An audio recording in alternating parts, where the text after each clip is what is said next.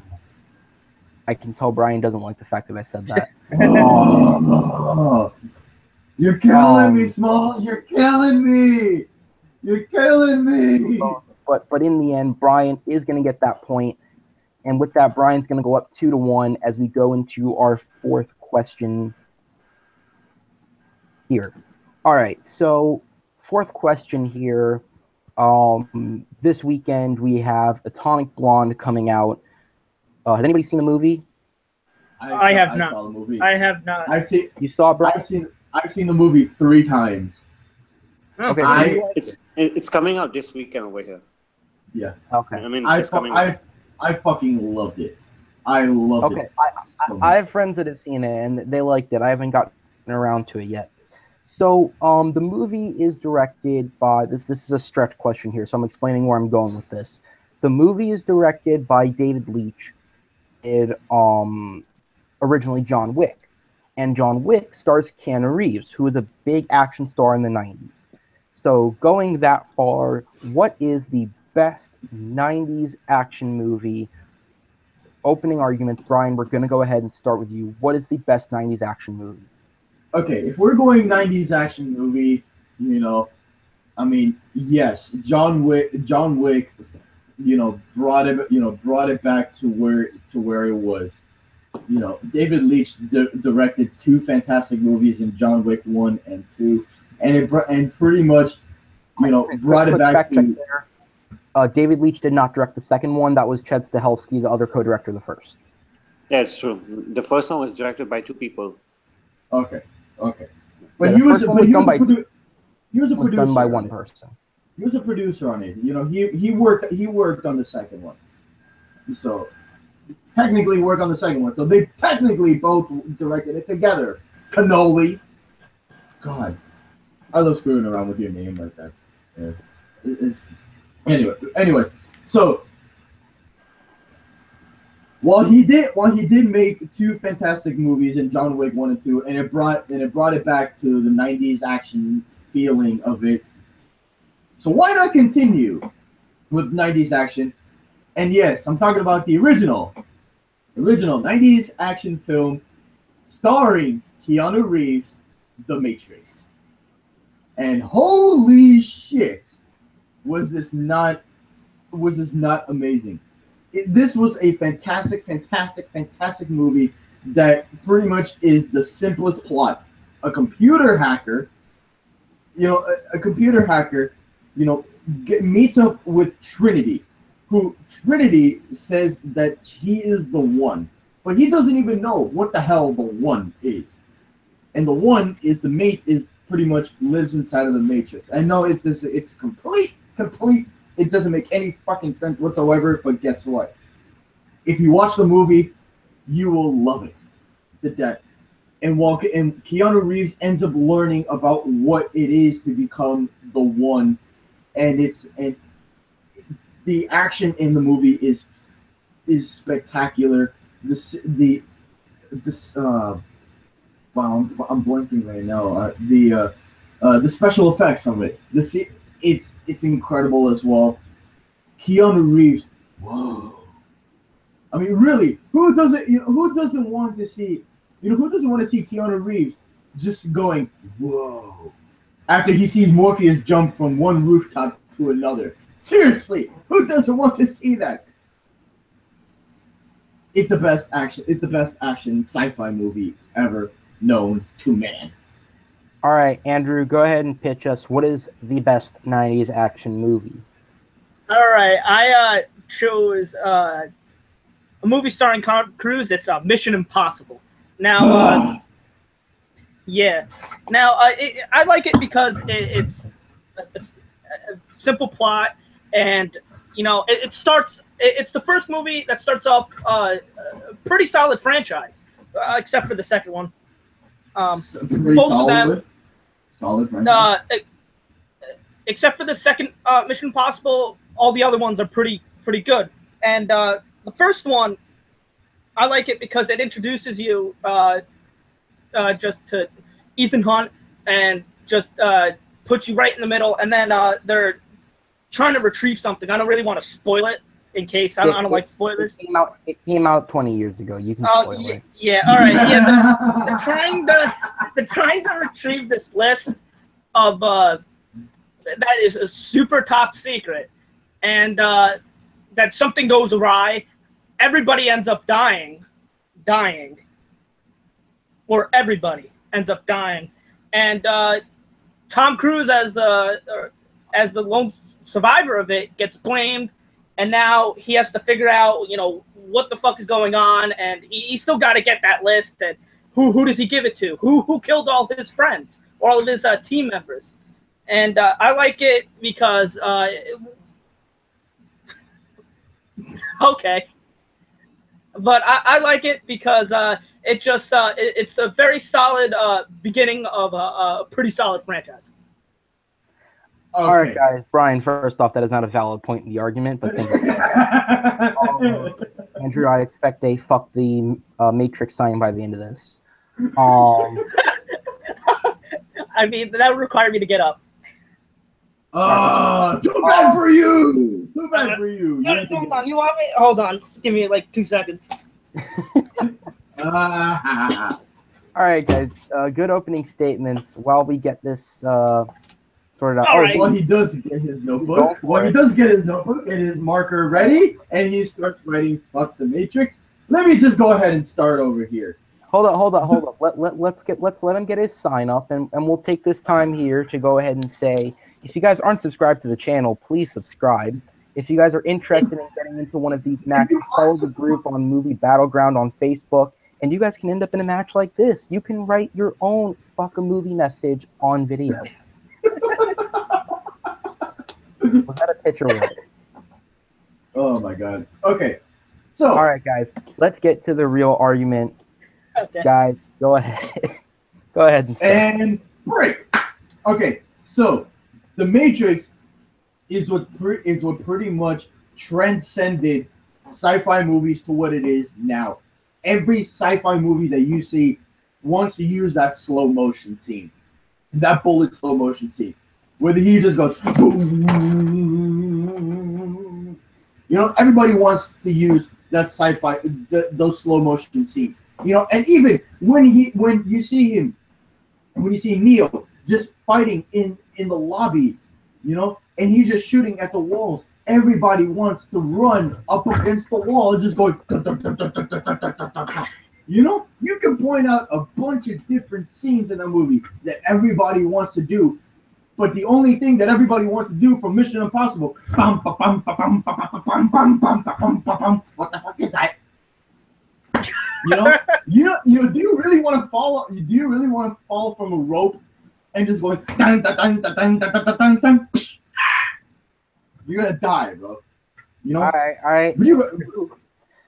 I mean, Tom Cruise doesn't die in that scene, and if I'm doing exactly what Tom Cruise is doing, then yeah, I'd want to do it. I'd rather be Ethan Hunt than Keanu Reeves. Let's to be honest.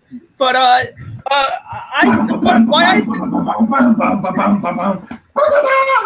why I think it's the best 90s action movie, because when I think of 90s action movies, I think of a good time, having fun, and that's exactly what Mission Impossible is. The Matrix is too. The Matrix is about having fun as well.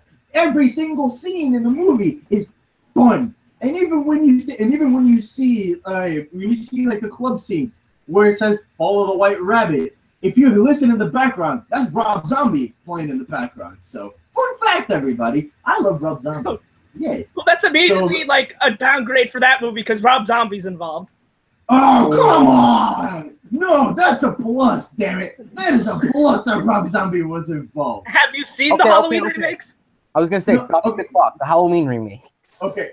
Oh, Christ almighty on a Peter. But Okay, that's not the argument. That's a Okay. discussion for another time. Okay. That's a real Anyways, discussion for another time. Anyways. So back to the arguments here. So would you rather want to watch a movie that's only about Tom Cruise going on spy mission, or would you rather want to see an ensemble cast of Keanu Reeves? Whoa. You got Morpheus played by Lawrence Fishburne, which, fun fact, both of them were together in the same scene for a couple scenes in John Wick 2. Ha teamwork, everybody, yay! And then you got you had this douchebag over here who plays Agent Smith, Hugo Weaving. There we go. That's okay. Just to remind everyone, that is the second time this match we have forgotten Hugo Weaving's name. Yes. Jesus Christ, Chris O'Mania, really? How is it that we forgot Hugo Weaving's name 2 times in a match? All right. Damn us, man. And you got Carrie Ann Fisher, who plays Trinity, she is the sexiest Trinity ever. Everybody wanted to cosplay as Trinity afterwards. Did you see anybody want to cosplay as freaking Tom Cruise from Mission Impossible? And did you ever see people in the Comic Cons and all this stuff wanting to go, do it with me, Aaron. Do it with me, Aaron. Did you see everybody want to do that? No. They wanted to. Yes. They wanted to cosplay as Neo. They wanted to cosplay as Morpheus. They wanted to cosplay as Agent Smith. Girls wanted to cosplay as Trinity. People wanted to cosplay as freaking Cypher, the dumb shit there in the movie, which I hated that character. But through and through, the story of the Matrix is so cheesy and it's so ridiculous that it works for its time. Mission Impossible is about stealing something. We don't know what that something is. It's a list. Because but it's a list of what? Is it a list of recipes for a cookbook? Is it a list of directed movies afterwards, after Mission Impossible? Let him talk. Let him talk. What is this list, Andrew? It is a list of other agents that if it gets out, they will all die. Everything goes to shit if this list gets into the wrong hands. Like in every single spy movie. That's in every single spy movie. There's a list of agents that are gonna be killed if it gets sent to the wrong person. Seriously, man. Every other movie that we've seen after Mission Impossible has been about the same shit. Oh, if you have this list, if you don't get this list, everybody else is gonna die. All right, guys. So, after all that, we've come to final argument. This is your last chance to speak to me on why your movie is better than the other. Okay. And for Brian, this is your last chance to go dun dun dun dun dun dun dun. But you gotta do it with me. Shenanigans, please. All right, guys. No shenanigans. All right, let's keep it focused. All right, Brian, go ahead and go first. Okay. The Matrix transcended sci-fi movies to what it is today. Every sci-fi movie that you see now, were inspired. Every director who has directed other sci-fi movies to this day have said that they were inspired by Blade Runner, that they were inspired by The Matrix, because they loved watching those movies and they loved how complex those movies were and how the sci-fi was incredible for those movies. If you see Mission Impossible, it's about stealing a list. A list of what? It could be any kind of list whatsoever. Okay. To be fair, he did explain to us what the list is. Yeah, but yes, he did. Yes, he did explain the list. But guess what? That kind of list has been used in every single spy movie ever made afterwards. Seriously. And not only that, the sequels have been okay. Seriously, they've been okay.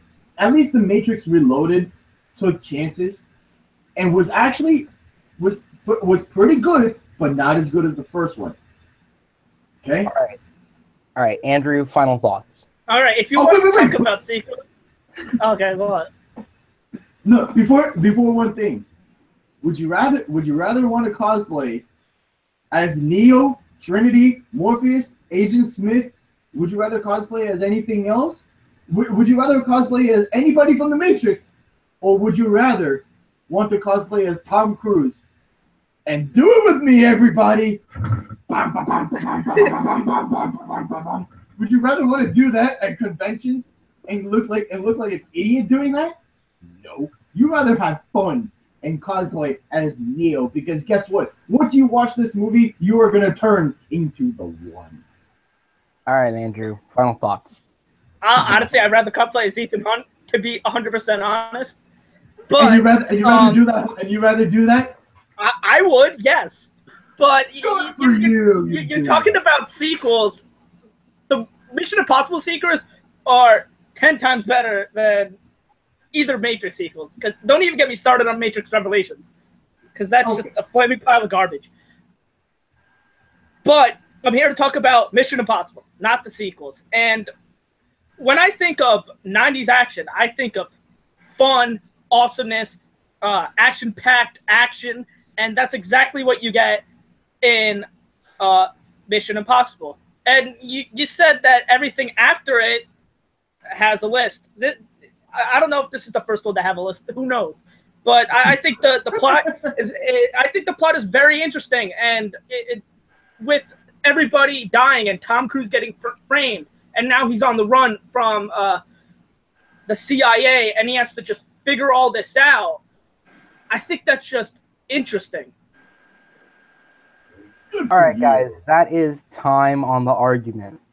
All right, so after all that, after all the shenanigans, after all that, fuck the Matrix. Here's basically Mission Impossible. How about that? Here's what I have on the argument, because the movie was, what is the best 90s action movie? There's the sign again. Awesome. I erased mine, so I'm not writing it again. Too bad. I get to keep mine because guess what? It's on a sticky note. Brian's dedicated. Brian does not like Mission Impossible. Stuck on that. All right, so here, genuinely, here is all the points I got out of that argument. The Matrix influenced the genre. That's all I got. And because like describing the plot of the movie, you're just telling me about the plot of the movie. You're not telling me why it's the best action movie. And to be fair, Andrew did the same thing. With Andrew, I got it's a simple, fun action story. So it's just not fun. It's a fun action movie as well. Matter of opinion, Brian. Matter of opinion. Here's what it came down to. Okay? There's a lot of other stuff in this argument, so I'm about to pull out the biggest BS point I'll ever give. Here's the thing, okay? If we're talking about the quite literal 1 point for each movie that I got out of this argument, and one influenced the genre, and the other was a simple, fun action story, I think, if anything, Brian helped Andrew win. Because, let's be honest. No. Let's be honest here. If Andrew's one pitch was that it was a simple, fun story, do it for me, Brian. No, fuck that, man. You were having a lot of fun doing that. You were having a lot of fun. Fuck that, man. I'd rather have fun watching The Matrix. If we're going to get super, again, I know this is a bullshit point, but this whole argument was nothing. Really technical here, Brian saying that every spy movie afterwards using the list of people spy plot points, even though I honestly can't think of a movie that has it, that would mean that it influenced the genre, which is 2 points for Mission Impossible against the 1 point for Matrix. Dude, so his sci-fi movies that has been coming out was influenced by the Matrix, man. I said that. That was your point. That was the 1 point that you gave, was that it influenced the genre. Okay, let's just move on.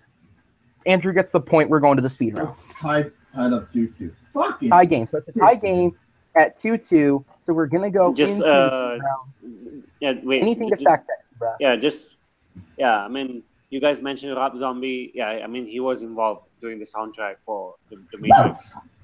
Yeah. Gross. Fuck you, right, man. Anything else you got? And I hate the Halloween movie he did. Okay, Oh. I think we can all agree on that. That's a conversation. The second one was garbage. I did have 2 fact checks of my own. Brian, at one point you said Carrie Ann Fisher. Her name is Carrie Ann Moss. Carrie Ann Moss, my guy. No, you're second. I just didn't want to call you out then. Second, the reason everybody wanted to cosplay as the people from the Matrix is because you could find their costumes at a local Spencer's. It's easy. What? Black leather. It's true. Uh-huh. Okay. Uh-huh. And then where can you find Ethan whatever the fuck that guy's name is. Ethan Hunt. Yeah, Ethan Dix. There you go. Ethan Dick White. All right. Fuck that movie. All right, let's go on. Speed round. Come on, speed round. Let's go on to the speed round. Let's move on, guys. All right, this is gonna be interesting. Do more shenanigans. The way the speed round is gonna work, you guys are gonna have 20 seconds. You guys are gonna have time to think about your answer. Whoever answers first goes first. You guys are gonna first have 20 seconds for your initial argument. Then we're gonna have 10 seconds for your rebuttal. All right. And so we do have 3 questions here to sort out our winner. And if we do end up going to a tiebreaker question, I'll give you guys a little bit of extra time to answer that one.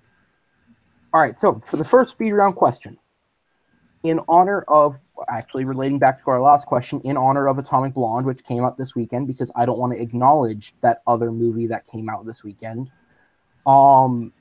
what is the best action movie led by a female actress?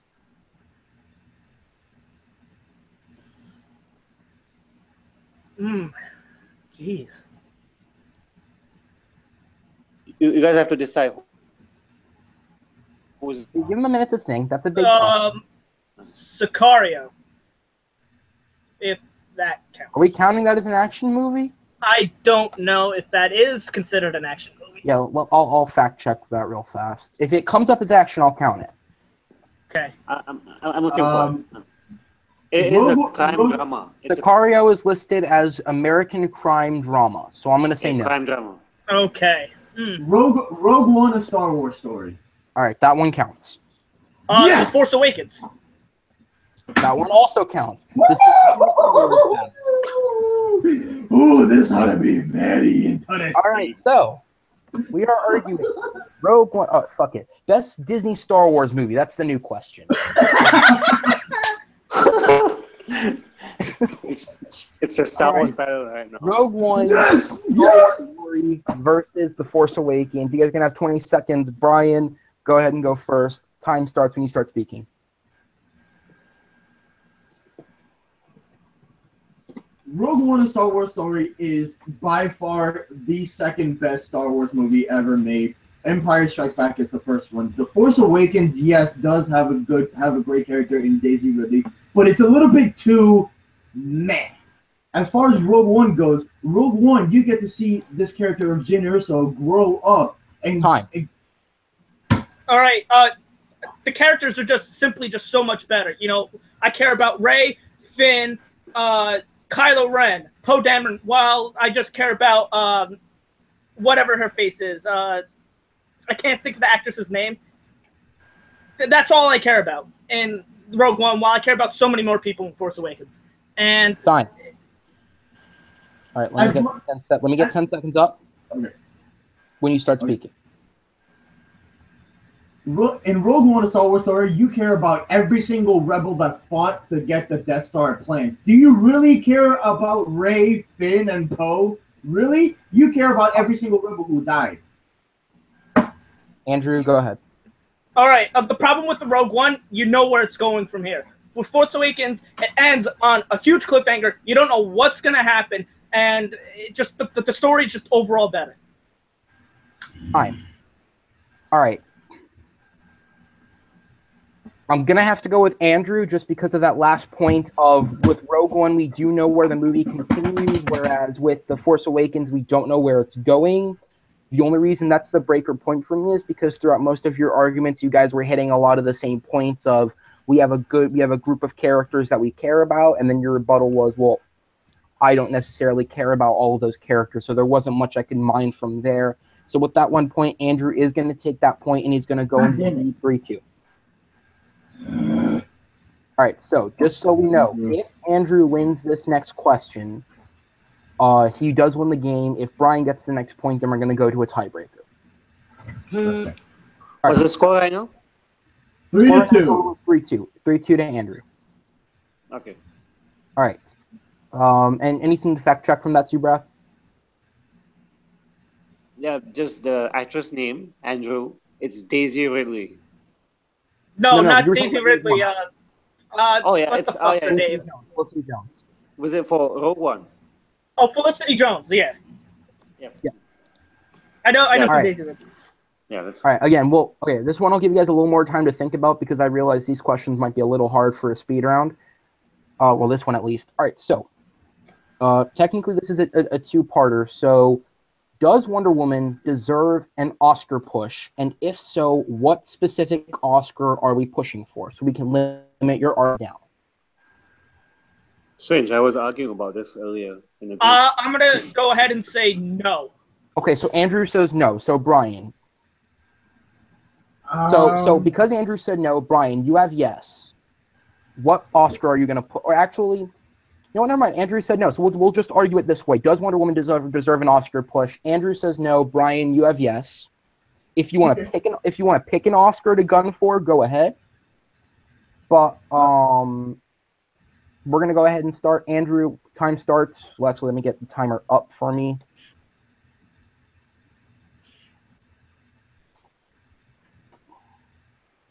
All right, Andrew, time starts when you start speaking. Why does Wonder Woman not deserve the Oscar push? Okay, Wonder Woman doesn't deserve an Oscar push because it's a good movie, but it's not Oscar worthy. It's not great. It's not even the best comic book movie that came out this year. I can think of 3 comic book movies that came out that are better: Logan, Lego Batman, and Spider-Man: Homecoming. And it's a good movie, but it's not good enough to get a Best Picture. The visuals aren't good enough to get that category. Time. Brian, go ahead. Time starts when you start speaking.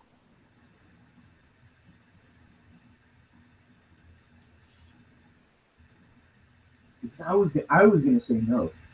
I was gonna say no as well, but fuck you, Andrew. You took it. Fight for it, man. Don't lose the game on that. Okay. But sometimes the best arguments come from when you don't agree with the answer. Okay.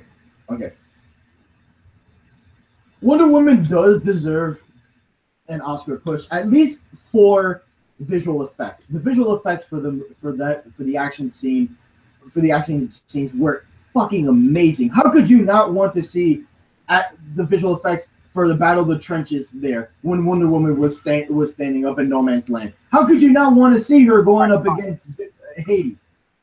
All right, so just because you took it in a specific direction, I'll give you guys 15 seconds each for the rebuttal. Hades.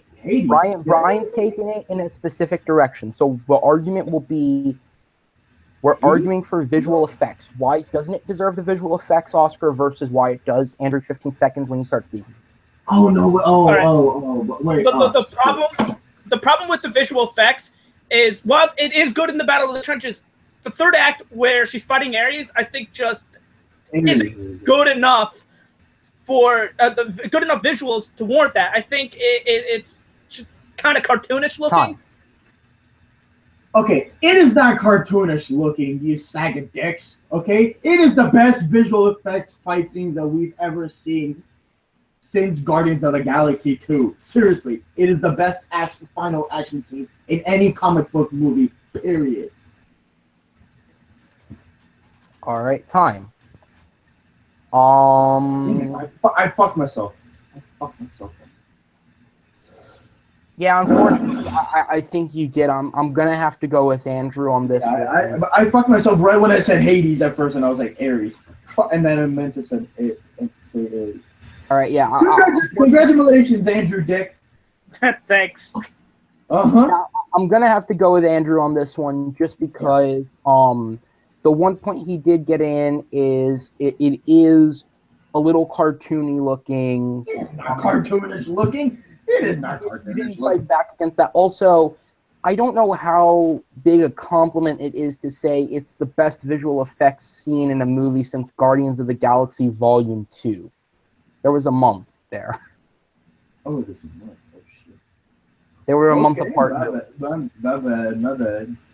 Yeah, I definitely fucked myself. With that guy, Andrew is going to take the speed round, and he does win this match in a 4-2 victory. But that is not without thank you, Brian. That is not fuck Mission Impossible, fuck Mission Impossible, dick, fuck that movie, bitch. I want a meme. Somebody make a meme out of that. Fuck Mission Impossible, man. Fuck Mission Impossible. All right, no. So, but that is not without saying, Brian. Thank you for being a part of the episode. You were honestly, you were a really good fight. You were a really good fighter. Almost every fight today, and I mean this honestly, almost every fight today, even the one where there really wasn't a lot of fighting, it was very back and forth. So you did good. You did hang in there. It just the speed round at the end just couldn't get there in it.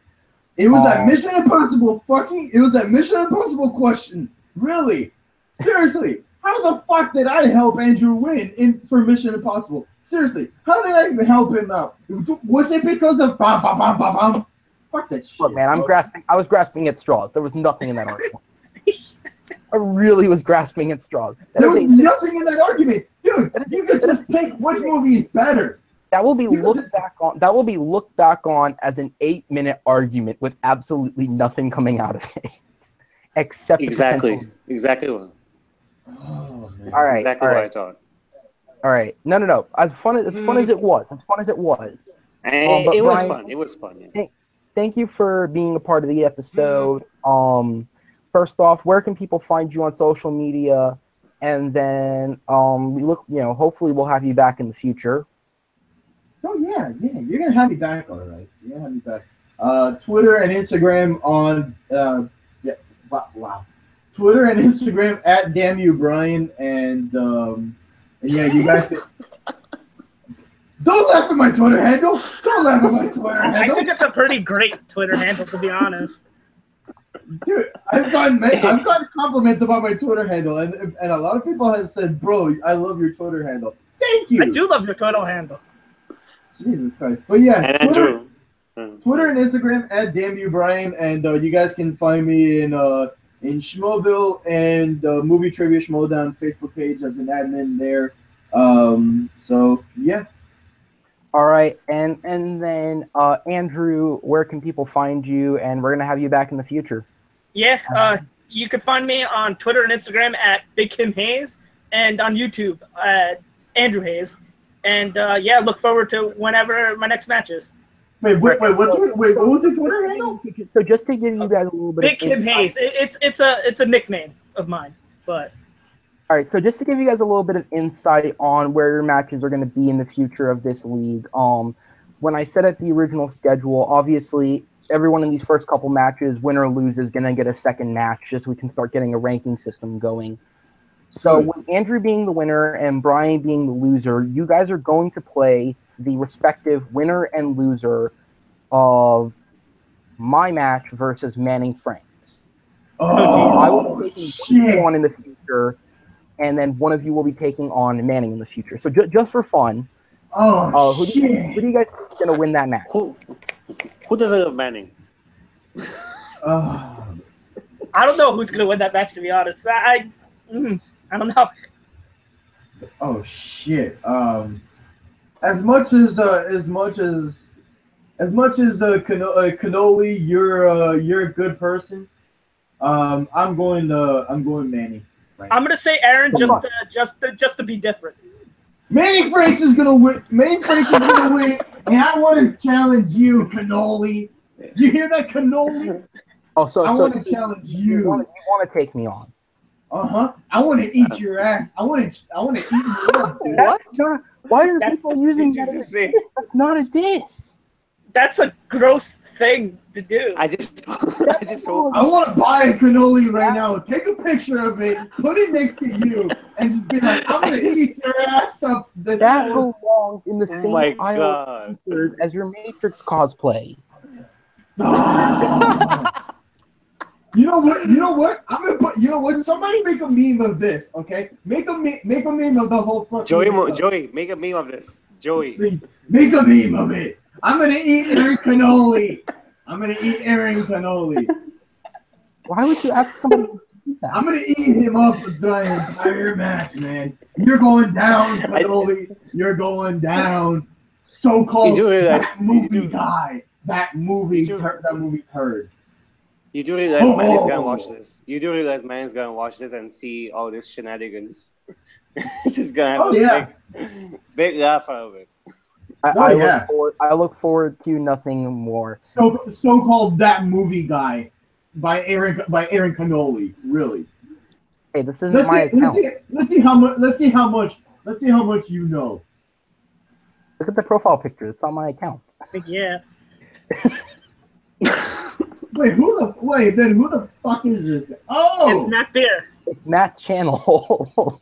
Matt Beer! Okay, Matt Beer. Beerstein, right. whatever you want to call him. Before this goes off the Matt Beer, you better just beat some of the words he said. Seabrath, where can people find you on social media? Seabrath? Subrath. You can find me, and my Twitter handle is Wave Rider Sub. And yeah, you can find me on the Facebook page we have for Movie Battleground. All right, and with that, guys, thank you so much for watching the match. Like I plugged, just a diss on sub Trash's name over here. Is it pronounced Subrath or Sub Trash? Because once I win against Aaron Cannoli here, I would love to take you on Sub Trash. Okay, well, let's see how Subrath's second match goes, and then we'll get back to you on that. Yeah. You hear that? You hear that? Your face is literally on my screen, and you're creeping me out, man. And that one's if you don't take the match, you'll float too. You're basically a Pennywise. You're basically a Pennywise. You'll float too. You'll float too. Jesus Christ, dude. Oh, that fourth round's looking professional right now. Thank you guys for watching. You guys can find me on Instagram at Aaron T. Knoll. I don't have a Twitter because I tried to sign up and was told I'm too young. You'll float too. You'll float too. No, guys, if you are not subscribed to the channel, please subscribe. All of our matches from the Battleground will be uploaded here. Who knows? They may end up like this again one day. I'm just gonna put the camera on Brian as I do my closing statements. You'll float too. You'll float too. If you guys, like I said, subscribe to the channel, like the video, comment if you guys have any suggestions. If you guys want to be a part of the league, follow us on Movie Battleground. Myself or one of the other admins will be more than happy to add you. And then if you guys are interested in getting a match, just private message me through Facebook. I'll add you guys to the list. Just so you know, we do have matches going for a while. So it will be a little while before you guys can get a match if you're interested. But we just love having people into the group. The discussion about just different conversation topics, the matches, just everything in between. It really is a fun group. We have a great group of people, as this match is exemplified. And thank you guys so much for watching. See you guys next time on the Movie Battleground.